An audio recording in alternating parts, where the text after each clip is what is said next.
What is happening, everybody? Welcome to another MLB Live Before Lock. And hey, yesterday, actually a really good slate. It was the first time where we had a night where I had a bunch of people sending winning screenshots. I was getting them DM'd to me in Discord. I was getting DM'd to me on Twitter. We were getting added in some tweets. So it was good to see that we had a day where it really seemed like a lot of people crushed yesterday's slate. So hopefully more of the same today. Also, home run picks were nice yesterday. I had Kyle Tucker was my home run pick. Then on the playback show, I gave out Canzone plus 630 to homer. That ended up hitting. So a really nice, profitable day. And I hadn't had a bunch of days like that to start baseball season. So always nice when that happens. And the only way to help recreate that is for you guys to like the video and subscribe to the YouTube channel. That's support. People don't talk about this enough, but for every time that somebody hits the like button, our fantasy scores go up by half a fantasy point in all of our lineups. So if we could get up to like 300 likes, that means we all start with 150 fantasy points. So considering as we start the show here, we're sponsored by Sleeper. I'm joined by Matt Belman.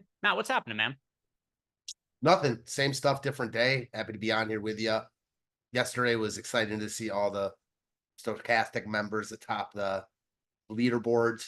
It was an okay night for me over here. I played Blanco in 2 out of my 3 lineups, but somehow only cashed one of them, probably from not playing Houston. So we'll take it and move on. It was kind of funny because, like, if you remember, there was 3 teams I had a lot of exposure to. One of them was Houston, one of them was Boston, one of them was St. Louis. Of the 5-man stacks, the Astros were actually like the worst 5-man stack. They just had Yanier Diaz you needed to have, Kyle Tucker. He ended up hitting 2 homers. So each of those guys homered twice. So they ended up being, super important for the slate. But that's kind of where all the Houston production Well, there was generally no came team. from. There Yeah, was no team that what really you went off. needed was Houston as a secondary stack with those 2 guys. Because obviously, if you had 5-man Houston stacked with those guys, you had a damn good lineup, but it wasn't really what was needed to win GPPs. You needed like a Red Sox stack within some of those Astros players as one-offs. But we'll try to recreate it and give you guys another good list of options of pitchers and stacks to target for today. And also sponsored here by Sleeper, and they've got a free square tonight. I know this is a baseball show, Matt, but I'm going to ask you to do some brief basketball analysis. There's a free square over on Sleeper. It's more or less 0.5 points on LeBron today. You feeling good about that over? I would assume he hits the over there, yes. There we go. And all you guys need to get access to that is to sign up at Sleeper using the link we have below. Our link is going to get you a deposit bonus of up to $500. So if you sign up at Sleeper, you get up to a $500 bonus on your first deposit. Then also get that free square. LeBron over 0.5 points. So take advantage of that. Now, let's start looking at today's slate. And once again, Matt, this is not a slate that has a lot of pay up options at pitcher. I'm kind of surprised by this. Do you think, is this a change with how DraftKings is pricing pitchers, or is it something else going on here? Because we've got Luis Castillo, Zach Gallen, Shane Bieber, like actual pitchers who are good today, and none of them are priced super expensive for the second consecutive day. What do you make of that?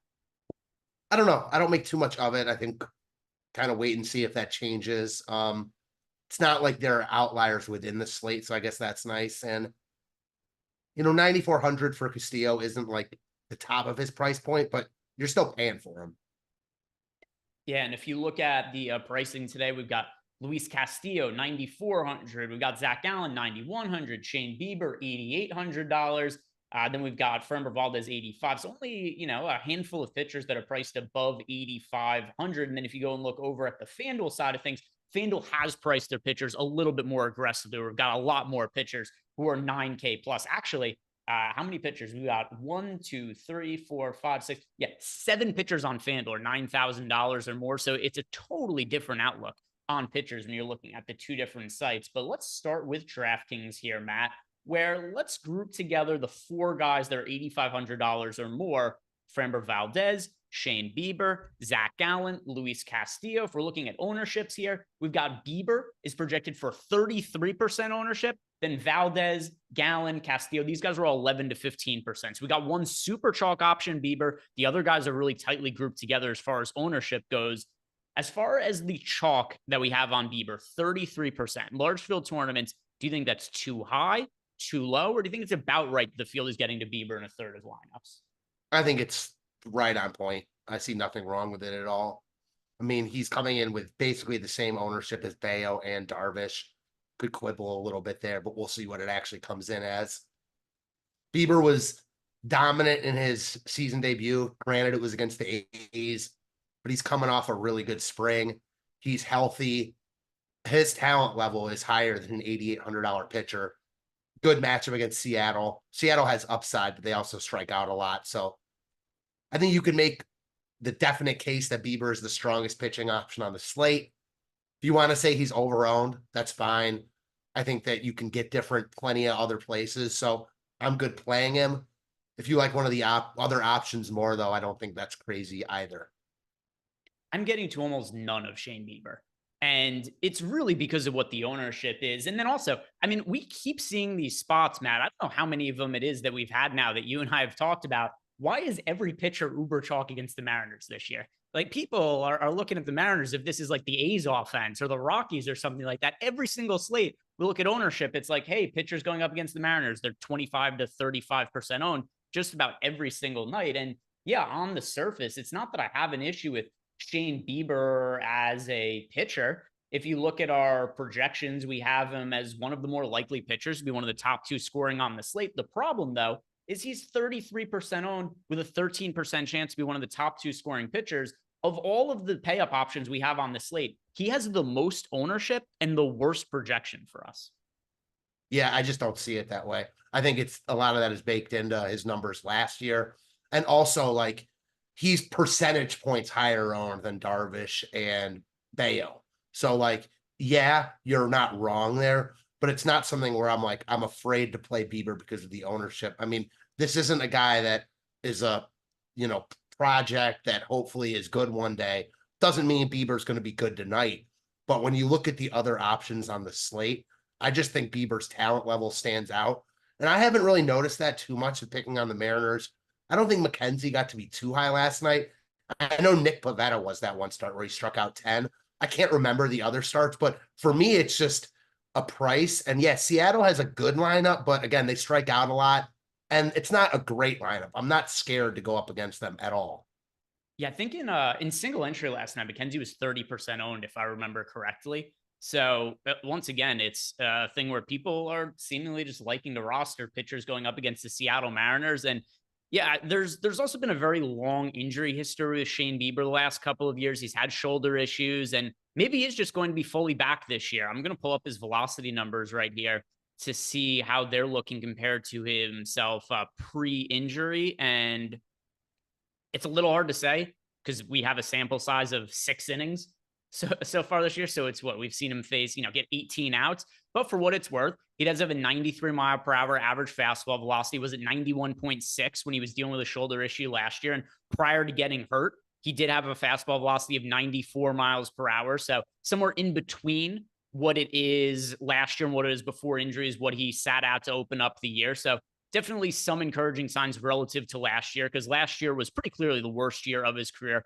3.8 ERA, 4.83 expected ERA. The strikeout stuff also wasn't there. 20.1% was a career low. So there's definitely a chance that Bieber bounces back. The problem I have, though, with the ownership is it seems like the field is just assuming that he's back to being an ace caliber pitcher, which could be the case. I'm just not as sold as the field is to want to play him in a third of lineup. So running everything through the Sims, I only got to Shane Bieber in 5% of lineups.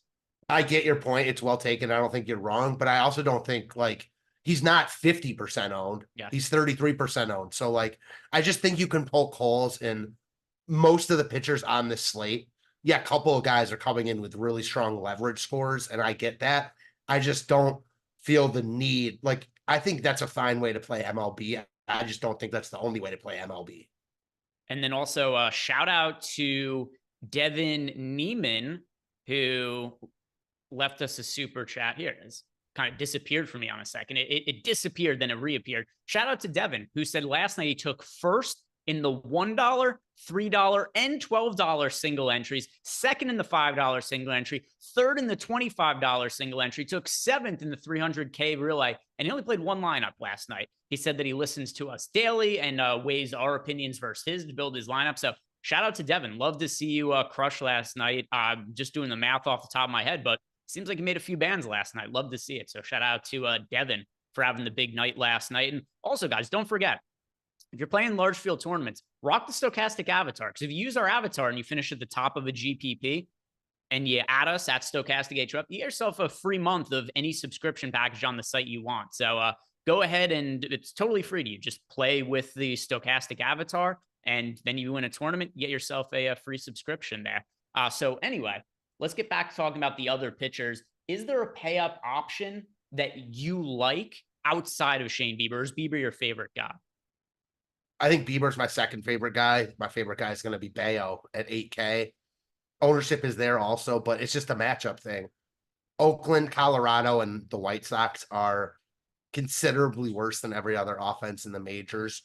Might take a little bit of time for projections to even catch up to that. Again, it's very early in the season, so I don't think Bayo is as safe as a couple of the other options here, but his upside's massive. We saw it with Tanner Houck last night. Bayo at 8K in Oakland against the A's. I like him a ton. So for myself, the pitcher that I'm getting the most exposure to on the high end is Luis Castillo. And a couple things I like about Castillo. First of all, he has the highest top two pitcher odds of any of the pitchers that we have today in our top pitchers tool. Related, he's the pitcher that I end up getting the most exposure to, and I run my lineups through the Sims. And if we're looking at kind of actually something similar that we've talked about before with some of the leverages on pitchers, particularly with FanDuel, when we talk about this, if we're going to have, which appears to be the case, Shane Bieber, the uber chalk on the slate, and just nobody else anywhere close to him, we get Luis Castillo for about a third of the ownership of Shane Bieber. Number one, I think that they should project relatively comparably. I like that we're getting lower ownership on him. And then for FanDuel as well, if you're rostering Luis Castillo, if he pitches well and gets the win bonus, that's a win bonus that doesn't go towards Shane Bieber. Luis Castillo is also at home. What's the line for that game, by the way? Let me check that real quick. I assume the Mariners are favored, right? Mariners are minus 118, I'm seeing. Yeah. So pretty crazy to me. Luis Castillo pitching at home. He's the favorited pitcher going up against Cleveland, but yet Shane Bieber is picking up 3x the ownership of him. So that's another place that I like going at pitcher, especially for FanDuel to get leverage, but then for DraftKings purposes as well. My most rostered pitcher on the slate that is currently Luis Castillo. Cleveland Guardians, an offense that likely isn't going to be striking out a ton this year. But something else to think about as well is with some of these DraftKings pricing on pitcher being a little bit cheaper, you're getting Luis Castillo at $9,400. Not like you're breaking the bank to pay for him or anything like that. So Castillo at $9,400, he's my preferred pay-up option as far as the expensive pitchers go. And then also, if anybody needs any help with using any of our tools or anything, you can always at me in Discord. It's one of the perks of being a Stochastic member. And I'm also going to pull this up to see if we have any questions in here for today. And we do have one from Hey, I'm Drew. He wants to know who is the best team to stack for the main slate, which we'll get to when we get to the offense. If anybody has any pitcher specific questions, throw those in right now and we could answer those on the show here as we go. But anything else you want to talk about as far as the pay up options go? No, I don't think so. All right. So if we go and look at the next tier of pitchers, and let's group just the 8K guys together. Logan Webb, Yu Darvish, Ryan Yarbrough, Brian Bayo. We've got a couple of super popular pitchers in this tier as well, Matt. Yu Darvish project for 29% ownership. Brian Bayo also project for 29% ownership. Yu Darvish pitching against the St. Louis Cardinals, who have a couple of tricky bats in the middle of the order in the form of Paul Goldschmidt and Nolan Arenado. The back end of that lineup, it sucks. It's terrible. As far as Brian Bayo, he's pitching against the Oakland A's in Oakland. That's also a favorable matchup. So two chalk pitchers here. Do you like one of them at their ownership? Do you like both, or do you like neither of them? Yeah, I like Bayo a lot here. I think he looks like arguably the top pitcher on the slate at 8K in this matchup. Anytime you're getting a decent to good quality starting pitcher in Oakland against this lineup, I think they're in play. Bayo didn't show a ton of strikeout upside in his, early major league run, but I presume that will come with time. I just think it's a safe spot, even though there's no really safe spot in baseball because anything can happen. On paper, I think 8K for Bayo looks like arguably the top price tag for any pitcher on the slate. He'll most likely be a building block for me, knowing that, yeah, he comes with some risk because he's not proven, but he's just too cheap for the spot. He's also a very excellent cash game play, Brian Bayo, when you consider the matchup against Oakland, and also another pitcher who is a very, very highly rated prospect coming into the big leagues if I'm not mistaken, at the time the Red Sox called him up, I think he was like the second or third best pitching prospect in baseball. The stuff is clearly fantastic for Brian Bayo. He's just run into some issues with control at times, but that was much better last year than it was 2 years ago when he first got called up. So last year, the walk rate 6.7% as compared to 10.1% in 2022 when he first got called up. So it's good to see those kind of improvements. And then also, we've seen a guy in Brian Bayo mentioned before, always has had excellent stuff. So last year's average fastball velocity was 95.7 miles per hour. My kind of assumption with Bayo and the reason he really struggled with his command, I think he might have been overthrowing when he first got called up, which could have been adrenaline, just, trying really hard to overperform when he first got up to the big leagues, because we saw Bayo in his first year when he got called up with a fastball velocity 97 miles per hour on average. And by taking a mile per hour off his fastball last year, he was able to be much more effective and also just throw a lot more strikes. He was able to basically have his walk rate by lowering his velocity just a touch. I think that's been a pretty big benefit to him. And I'm interested to see what his velocity numbers end up being over the course of this season. His first start of the year wasn't great, wasn't terrible either. Pitched 5 innings, gave up a couple of runs in that start, but we'll see what he ends up looking like going forward.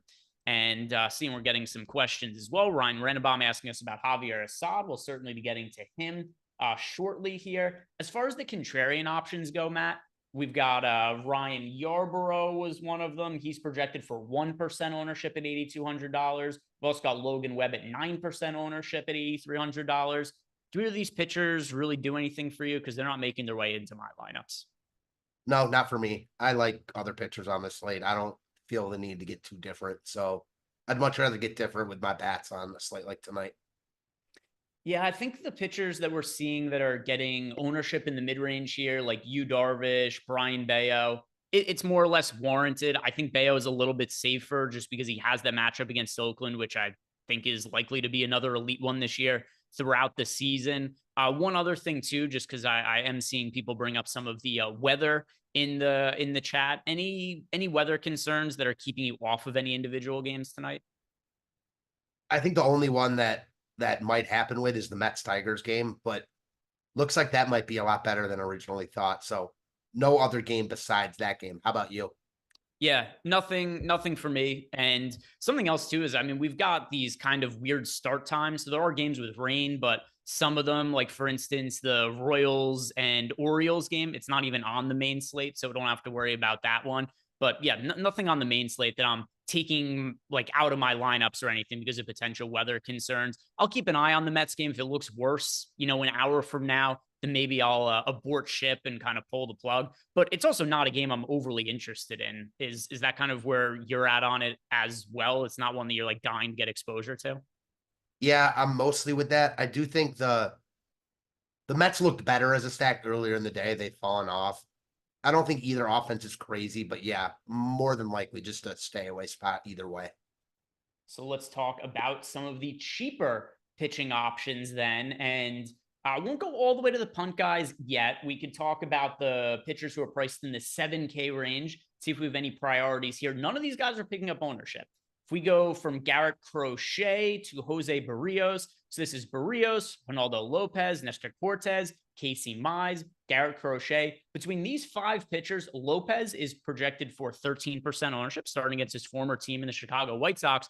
None of these other pitchers basically have any ownership going to them. Are there any contrarian options you're liking in this price range? Because there are only contrarian options to choose from. Yeah, I'm actually interested in Ronaldo Lopez. He's a guy, I'm not shocked he's not getting ownership, but it's almost like Assad and Bayo for me. Anytime you're facing the White Sox, Rockies, or A's, I'm going to be interested. I think Lopez comes with a lot of risk because it's Ronaldo Lopez. We've seen it time and time again, but this White Sox lineup is atrocious. Good pitching weather. He is one guy at that ownership that I'm really looking at as a way to potentially get different. Do you have any takes on him? Let me go and pull up just my exposures here to see if anything weird popped up in my lineups. Yeah, just kind of confirming what I thought. This is more or less a dead range for me. If I'm going to go really cheap The guy that I gravitate towards is Javier Assad, which I also see people bringing up in chat. And it is less to do with Assad and more just to do with what the matchup is. He's pitching against the Colorado Rockies. Anytime a pitcher is going up against the Rockies, especially if it's a right-hand pitcher, and that pitcher is going to be home facing the Rockies and Colorado's on the road, they're probably going to stand out to me. And I know that kind of unfair because I asked you what you thought about these pitchers. Now I'm throwing in a guy who isn't in this range, but we have Javier Assad. This is why it's relevant. Assad is projected better for us than every other pitcher in the 7K range. And considering that he doesn't have crazy ownership, 18%, I'd rather just go to him for a little bit cheaper than pay up for any of these 7K guys. Not that pay up is the right terminology here, but none of these 7K guys are showing up in any significant amount of my lineups. Like I don't get to them at all. That's fair. I think you can say the same thing about Lopez's matchup as you can Assad's. That's my point with him. I don't think playing them together is crazy. Mm-hmm.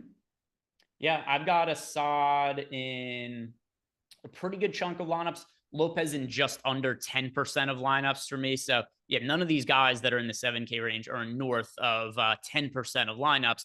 And we got some questions coming in here. So we'll put a pin in talking about Javier Assad to answer your guys' questions. Then we'll get back to them.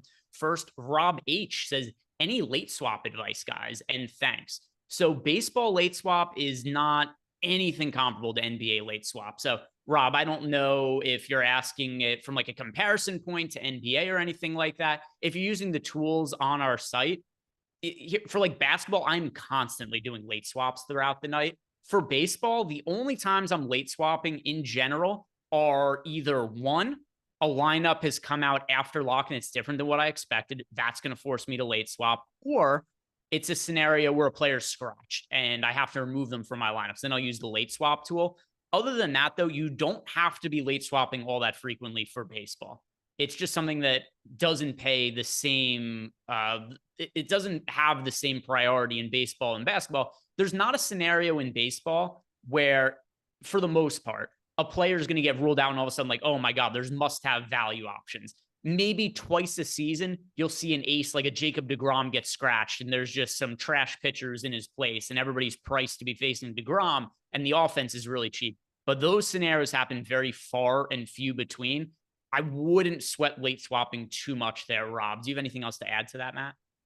No, just that like the ripple down effect from guys being out in the NBA affects the entire slate. It affects the guys that are on their team. It affects the team they're playing, et cetera, et cetera.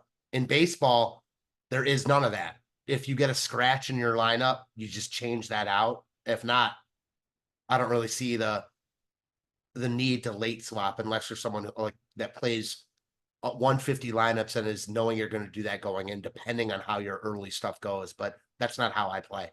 Yeah, every once in a while, like the other day when Merrill Kelly was expected to be really popular and our guy AJ Puck was on that slate as well. I told people that you could swap to George Kirby off of Merrill Kelly for lower ownership when AJ Puck sucked in like AJ Puck lineups.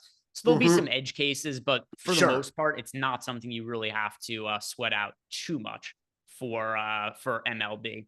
I like this question we got from Sean Jeezy because you play MLB DFS quite a bit differently than I do, Matt. You're somebody who plays more single entry, plays more of the large field stuff. And Sean Jeezy wanted me to ask you, what is your build strategy considering you mostly play 3 max and single entry? He wanted to know which tools you use on the site and then where you start by building your lineups. I actually do know the answer to this, but I'm not going to answer for you. I'll let you give the answer. But what tools do you like to use on the site, Matt, to inform which players you're selecting in your lineups? So the top stack and top pitcher tool are the two greatest tools, in my opinion, in the industry as far as baseball goes. So I'm going to start there. In terms of like actually building my lineups, I'm going to use those tools. And usually I try to establish what pitchers I want to use first. Doesn't always work out that way. I don't think you can set rules that you're just going to, no matter what, follow on any given slate. Every slate is independent of the next. That said, I do like to establish what pitchers I'm going to use the top pitcher tool to do that, obviously. Today is a little bit different for me. I'm with you on the guys that are getting too much love. I just think kind of like you said with the pitching options today, a lot of that love is warranted even if it is a little bit over owned. It's not like the pitchers are gas cans and getting love. They're all good pitchers. So knowing I'm using popular pitchers, probably don't want to use popular bats. So it all goes together, right? Like sometimes, like yesterday, I used Blanco in 2 of my 3. So I had no problem using the Yankees with him because even though the Yankees were popular, Blanco was not popular at all. So it all goes together. But as far as the tools go, it's definitely top stack tool and the top pitchers tool are, in my opinion, the 2 best tools in the industry for MLB. Yeah, it's also tools that I use in coordination with the Sims. So Sure. it's still something where for me, I'm using the lineup generator the contest generator to build out a bunch of lineups. Then I'm simming them through the Sims tool. But then I'm looking at some of my exposures and I'm just kind of comparing it to the top pitchers tool as well as to the top stacks tool. And then I'm trying to see like, okay, I've got this ownership to this team. Maybe I want to balance it a little bit and change it. So there are kinds of those changes that I'll make based on the tools on the site, which I don't do for NBA, for instance. For NBA, it's just let it rip and then do late swaps. So for baseball, I also like to use those tools. I just kind of use them in coordination with some of the newer tools that we have on the site. But certainly for something like single entry, and it's such a different game, baseball single entry from large field tournaments. The ownership is way different. The way the field is playing those tournaments is also way different. And I do think that stuff like the top stacks tool, the top pitchers tool is really invaluable for building lineups for that. So Sean, I hope that helped you with your question there. And if you have any follow-ups, throw them into Discord and we could certainly answer those as well. Getting back to the pitching and Javier Assad, I know that Ryan Renenbaum before had asked us what we make of playing Javier Assad in single entry. I'm kind of surprised based on the price point of Assad. Not that he's the best pitcher in the world, but just because of the matchup, I thought he would end up being a little bit more popular on this slate. Yeah, same. He was coming in more popular earlier this morning when I did the show with Lofty. So I'm with you. Like, surprised it hasn't at least remained with those top guys just because of the matchup. Like, it's not even about Assad. As long as Assad or insert pitcher against the Rockies isn't a gas can, they're going to be in play. Yeah, and something else. Let me pull up Assad's numbers for the year. He is 26 years old, and last year he had pretty decent results. He got very lucky. He had a 3.05 ERA, he had a 4.64 expected ERA. Now, with that said, his results were kind of the same last year as well as all through the minor leagues. So while we don't have a ton of data on Assad at 26 years old and only having pitched 1+ seasons in the big leagues, there is a chance that he's one of these guys that's just going to regularly outperform his peripheral numbers because he did it last year, 3.05 ERA, 4.64 expected ERA. He did it the year before, 3.11 ERA, 4.49 expected ERA. And he did it basically every single year he was in the minor leagues as well. 2022 in AAA, 2.95 ERA for Assad, 3.73 FIP. The year before in AA, 2.51 ERA, 3.9 FIP. So he might just be one of these guys that regularly is going to outperform his peripheral stats, which does make him a little bit harder for some of the projection sites to project him out. But either way, I'd roster you going up against the Colorado Rockies at this point if you were priced at an appropriate enough level. So I like getting to Assad here, especially if his ownership stays low. My 2 most rostered pitchers on the entire slate right now are Luis Castillo and Javier Assad. Makes a lot of sense, especially because you're spending up on one, down on the other. So almost like just using 2 of the mid-tier guys. Anything else on the low end of pitching? Because we did just bring up Assad here, but we've also got Adrian Hauser available for cheap. We've got Kyle Freeland is cheap. Miles Michaelis is cheap. Alex Wood is cheap. Any of these punt pitchers outside of Javier Assad, guys who you might want to get exposure to? No, I think all those guys you mentioned are only like deep tournament flyers if you're playing a ton of lineups. So not for me. Yeah, so that's pretty much it for me as far as pitchers are concerned. There's no other questions about them in the Discord channel either. As far as pitching is concerned on FanDuel, you could, if you're going cheap, I think the guy you want to go to is Assad. It's basically the same for me. If I'm going cheap on FanDuel, it's Assad for me at $6,200. Also reasonably owned, only 11% there. If I'm paying up, it's going to be Luis Castillo instead of Shane Bieber. For cash games, though, I would still go Shane Bieber for cash on FanDuel just because he's going to be so popular. I prefer to just kind of, cancel out the field in that kind of scenario. For DraftKings, if you're building a cash game lineup right now, who are the two pitchers you would want in a DraftKings cash lineup, Matt? I think it's Bieber, and I think either Darvish or Bayo.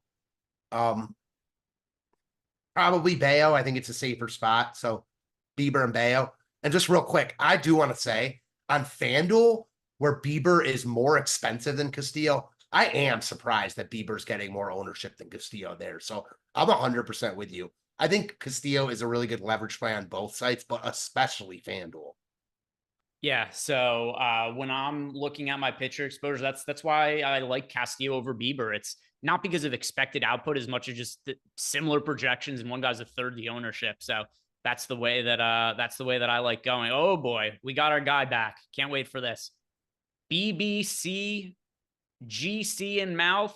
He's got some questions for us. We're going to hit on that in a second because he's asking us about stacks. And also, if you guys want access to all of the data and tools that Matt and I use to build our lineups, and there's multiple ways to build lineups on the site. Like Matt said, he relies pretty heavily on the top stacks and top pitchers tool. If you sign up for a data package, you get access to that. If you want to sign up for our Sims package, which I use to play large field tournaments, you can sign up for that below as well. If you want lineups just built for you, you can sign up for the lineup generator package. That is the most affordable package on the site. And also you're going to get ownership and player projections in there if you sort through all the different players, and it's going to build lineups for you, but you could customize them. You can sign for any of those packages using the link below, and the promo code DINGER gets you 30% off. Tomorrow was the final day for the DINGER promo. So if you guys have been considering signing up for a package and you want to get a discount, tomorrow is going to be your last day to take advantage of that DINGER promo. Just before we move on, Matt, any final thoughts on pitchers?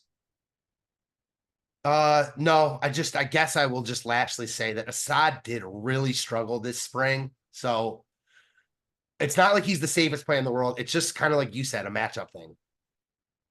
And also, another very important question. SportsWiz wants to know, any advice for the Powerball? Which numbers are the best to play? 69, 420. I think that's the way to go. You can't fail with those. Favorite Powerball number, Matt? I think that you said it. I'm going to go 420, 69. All right. Yeah. So just do it in the inverse. Same deal. Can't lose right there, SportsWiz. You also could get some pretty solid Powerball numbers from the show as well here. Now let's go ahead and start to look at some of the top stacks. And I'm already seeing we got questions in the Discord channel relating to stacks. First, hey, and I think these were kind of the same question, but hey, Drew said, who are some of the best teams to stack for the main slate? Yes, we'll certainly be hitting on that here. And then we got another question that just came in from our guy, BBC. Yeah, BBC in mouth, I should say.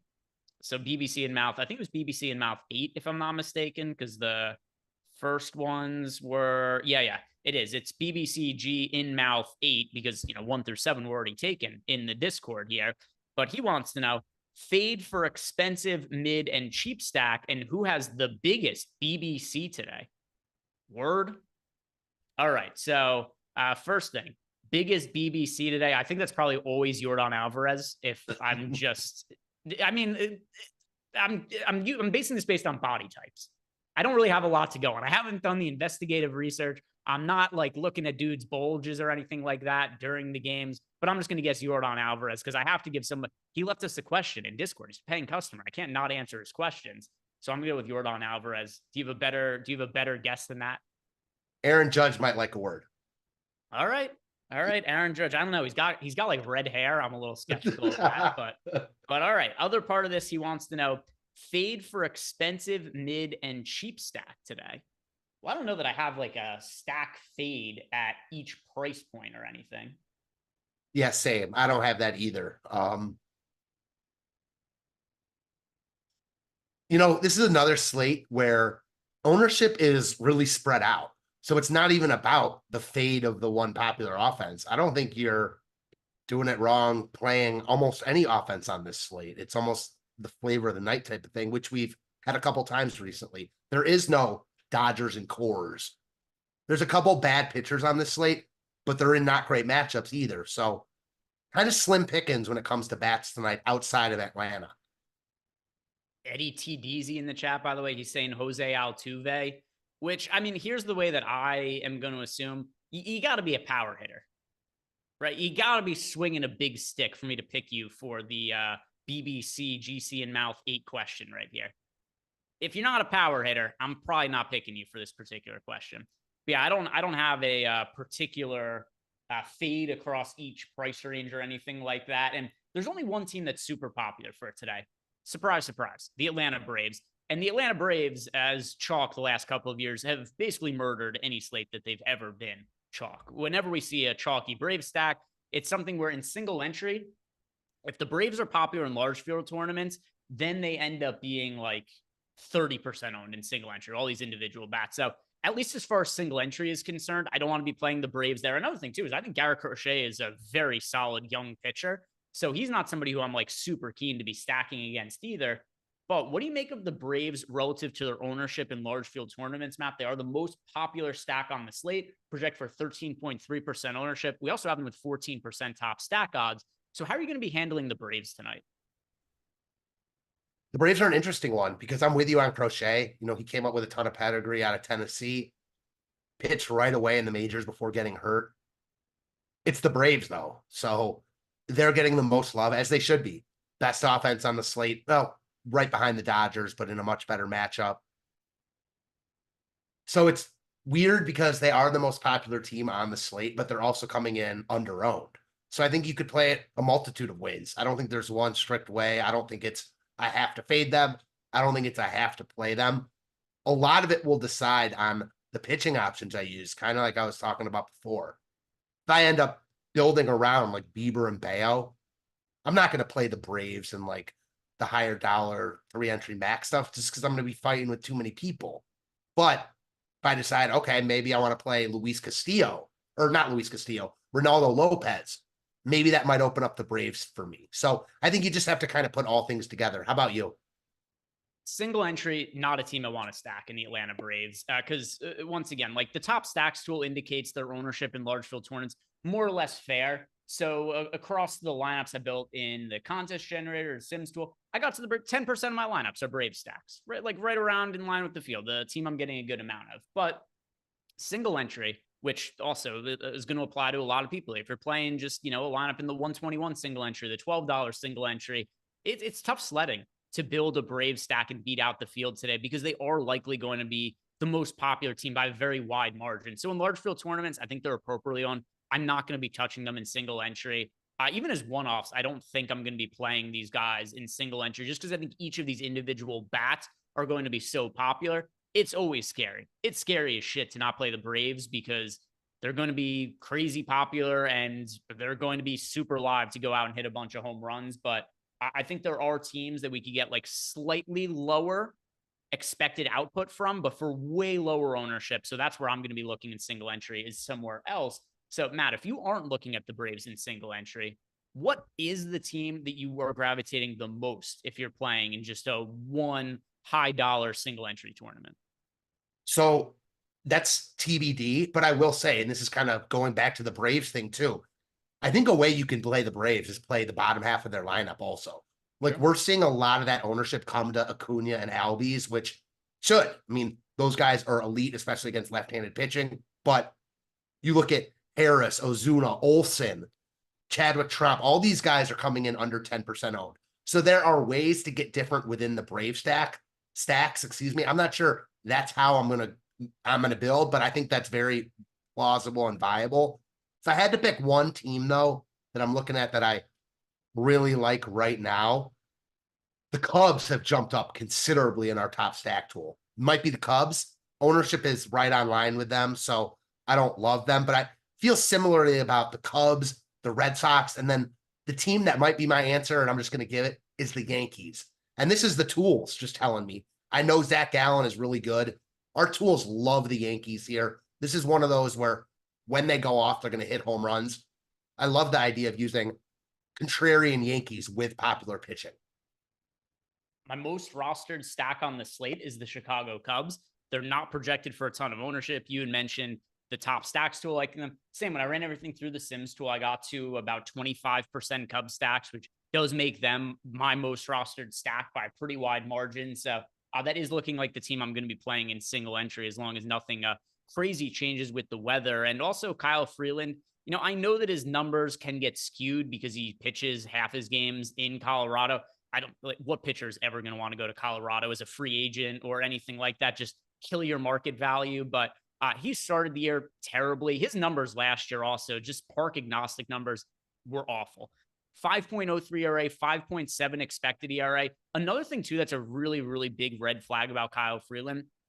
A couple of things that are always going to be red flags for me as pitchers.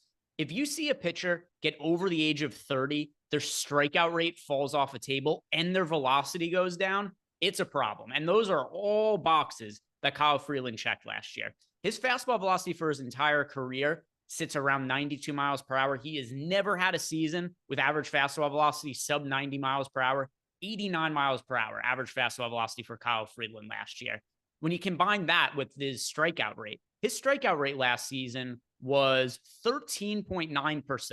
He wasn't generating any swing and misses. That's also a terrible recipe for pitching in Coors Field. You're a guy who's losing velocity and you're giving up a ton of contact. I know this isn't a Coors Field game, but this is a game in Chicago where, while it is a little bit on the chilly side, there are winds blowing out pretty strong to center field. So this could certainly be a spot where hitters could get a hold of the ball and maybe that wind will cancel out some of the colder weather. But I really like picking on Kyle Freeland. He's showing a lot of signs his metrics are being washed up. So Cubs, a team I'm liking.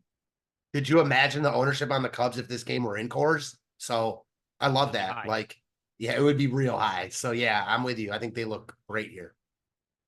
Another aspect, too, of the Rockies is yesterday's slate notwithstanding, their pitching has been so bad that they're getting almost no depth out of their starters. We're only a few games into the season. The Rockies bullpen is getting beaten to the ground. It's like, hey, it's the third inning. We're down 17-0. And then here comes the bullpen coming out. So that's a concern for me with the Rockies already only a week into the season, that they've really had to use a lot of bullpen arms already.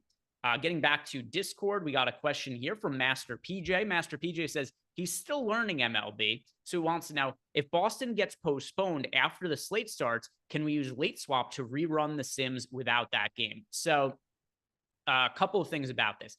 If the game gets scratched after lock, you can update your lineups and take them out only if the game hasn't locked yet, though. If the game's already locked, then there's nothing you could do.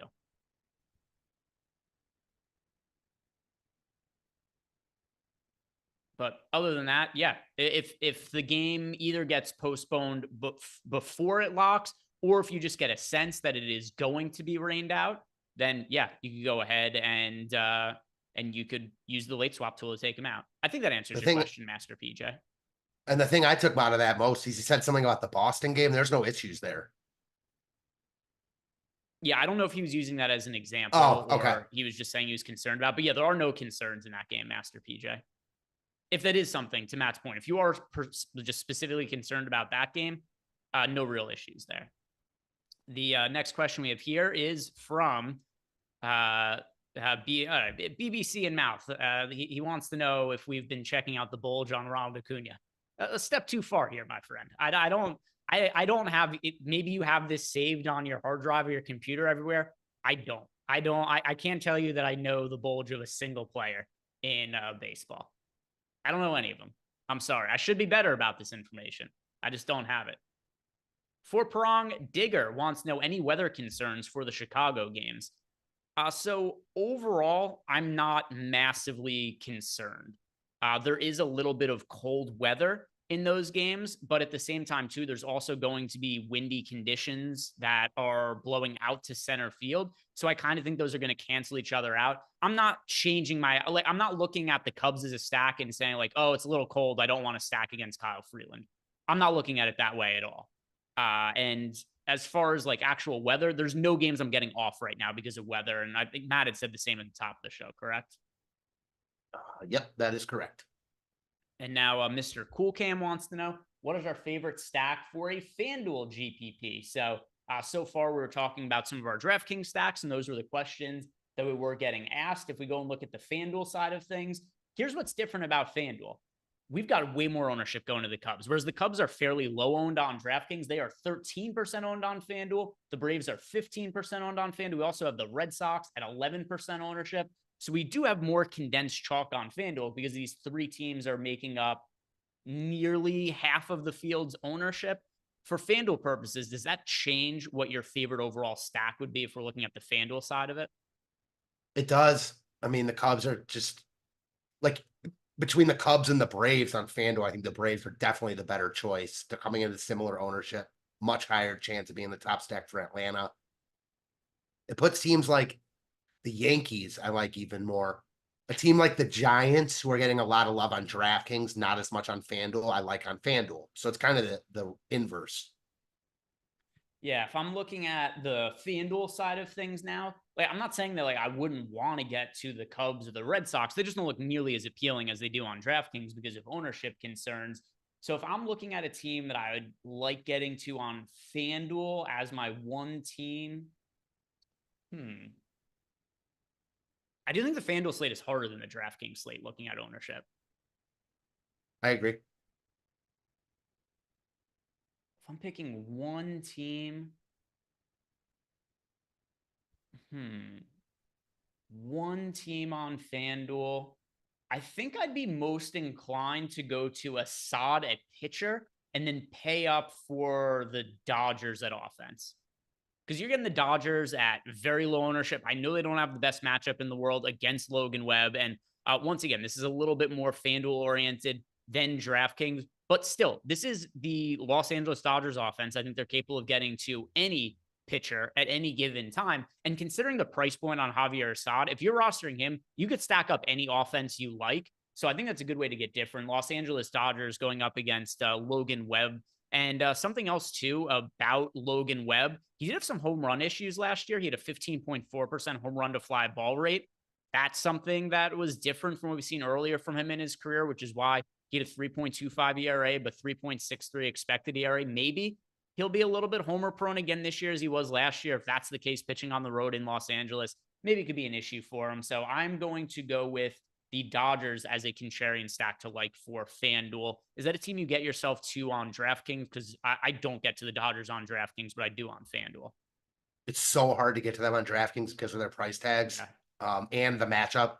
Webb got blown up in triple or not in triple A in spring training also. So again, doesn't mean a ton. He was good on opening day, didn't throw a ton of pitches, but the Dodgers are always in play. Any slate, if you're playing a ton of lineups, even on DraftKings tonight, they're coming in lower owned than they should be, but definitely not like a priority stack for me given the matchup and their price tags.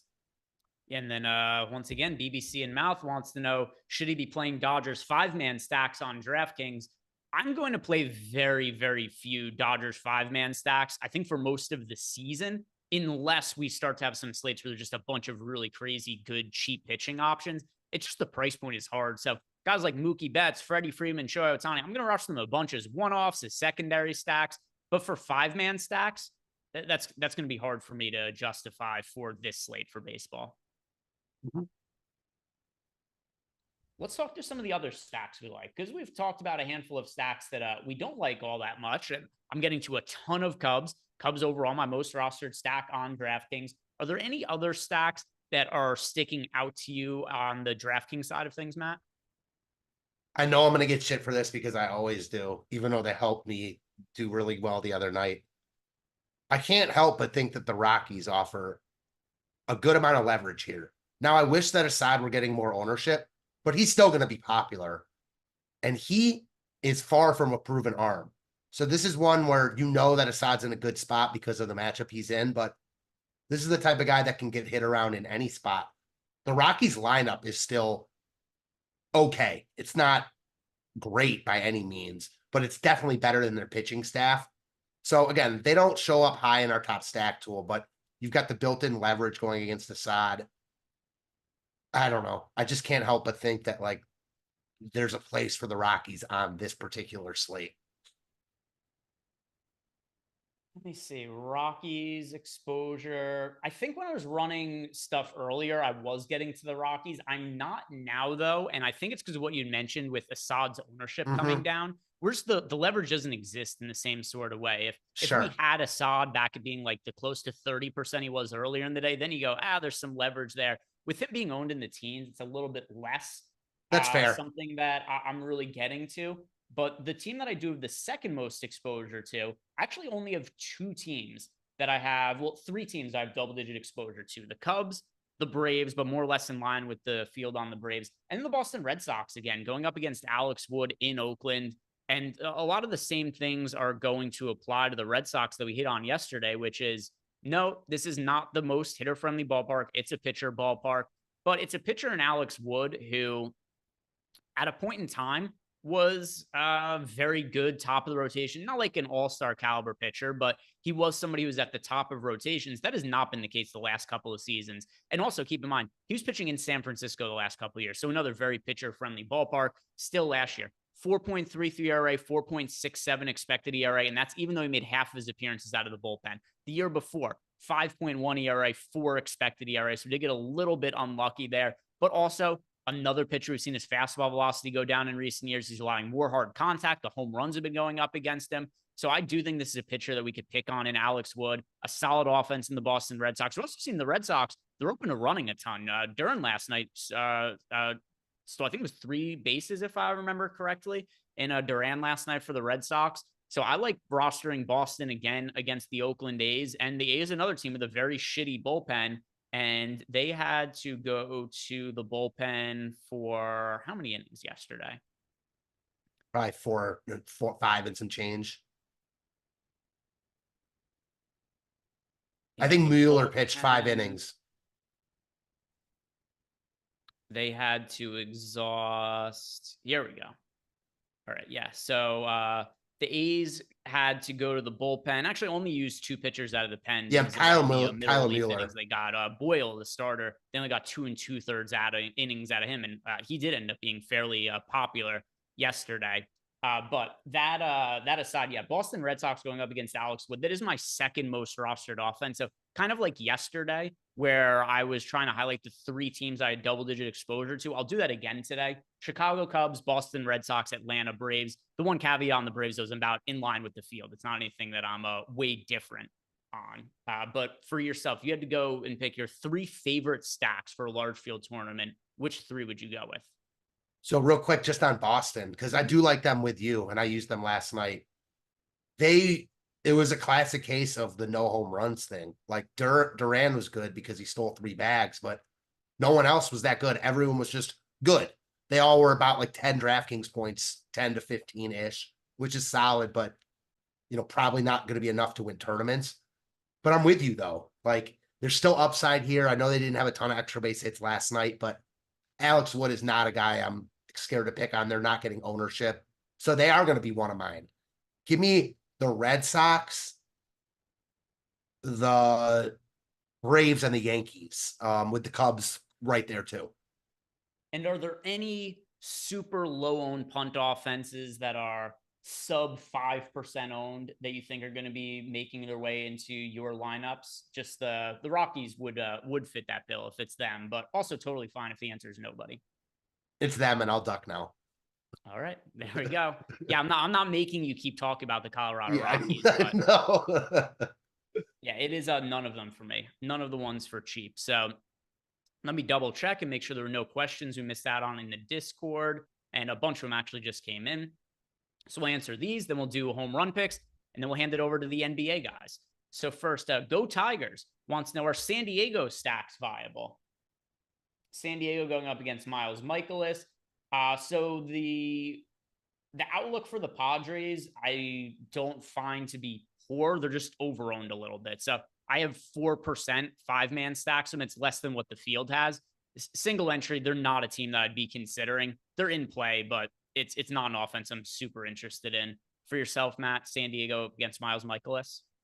Feel the same as you. Like San Diego's always in play because they're a really good offense. I'm with you. I expect them to be really good this year, but nothing about them tonight screams that they're priorities.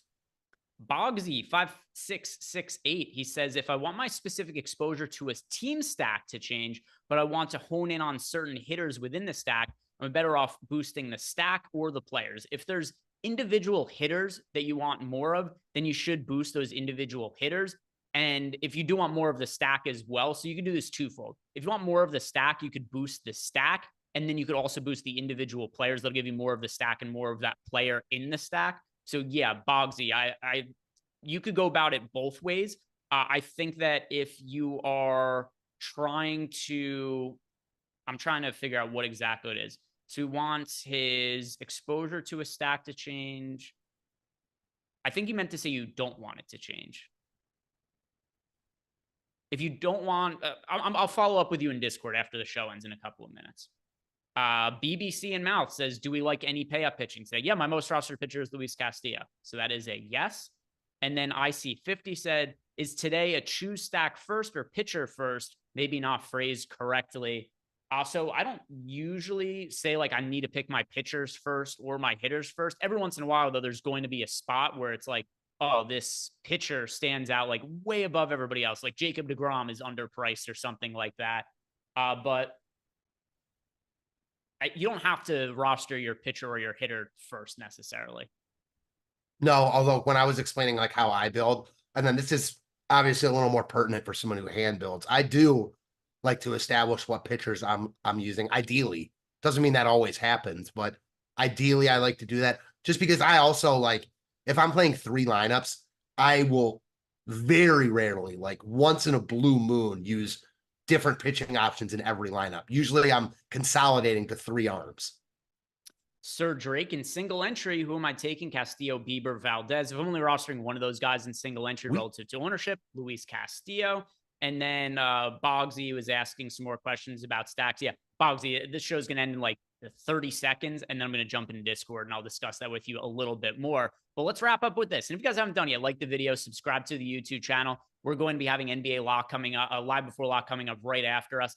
Matt, dong of the day. Who are you going with? I got a double dong yesterday with Kyle Tucker. How about yourself? Dong of the day. Who are you picking? I am going to go with...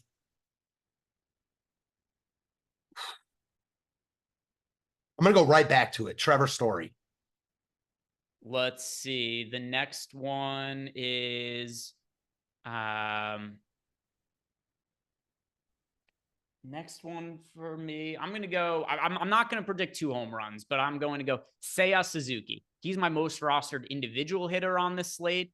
He's also somebody who last year did show power before suffering the thumb injury. So I'm going to go Seiya Suzuki, my most overall rostered hitter on the slate. That's my home run pick of the day. If you guys haven't done it yet, do us a favor, like the video, subscribe to the YouTube channel. And right after this, check out NBA Live Before Lock. Also, I'm going to be on the playback show tonight with Josh. So stick on after Live Before Lock. Check us out in playback. So see you guys then. Peace out. Good luck tonight.